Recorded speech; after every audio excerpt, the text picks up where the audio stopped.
We've lived in the age of retro-inspired frames now for quite some time, and the question is what happens when we turn the page. In truth, retro is in and it's going out. Super thin is coming in, but we're going back to the 80s. We're going back to the whole 80s look, and at the same time, the classic with the bridge and the comfort bridge, etc., is moving in. What we're looking forward to is the aviator. There is still a kind of a retro feel to the 1980s.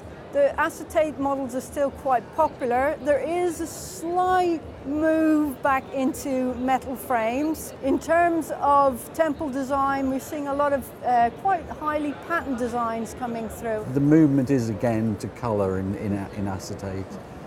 Traditionally, it was always tortoiseshell and black, but there is much more of a movement to brighter colours now. There doesn't appear to be any slowdown on retro at the moment. I mean, everybody's trying to get in on the game.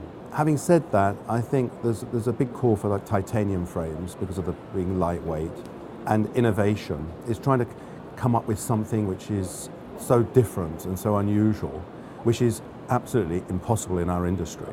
Well, acetates have been extremely popular for many years now, and certainly as the idea of retro and vintage-inspired frames in the past 5 years have really turned the entire market towards acetates. We're really looking to the next chapter beyond that, and consequently we've been making proposals for metals in our collections, and I think if you look among the small independent design houses like LA Eyeworks, there are a lot of metals coming into play and into the language. I think that the acetate is what we know very well, and we certainly love it because it's a key way to express and experience color.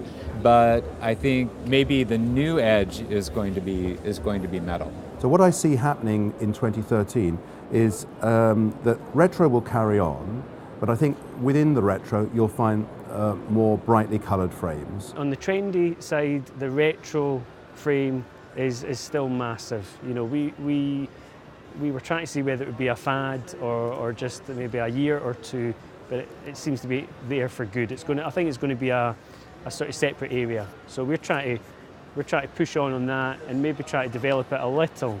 So trying to look at the new idea of retro, and it's maybe colour combinations and just try to make it a little bit different, because the problem with retro is it can all look the same. Is there a type of fashion that you want to see more?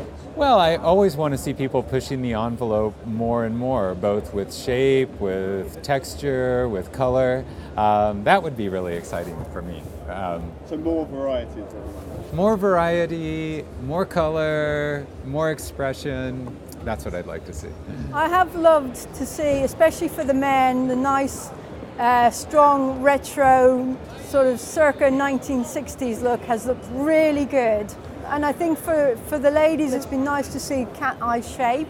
In Japan, the big thing for this coming summer is fluorescent colours, which I don't think the English are ready for that.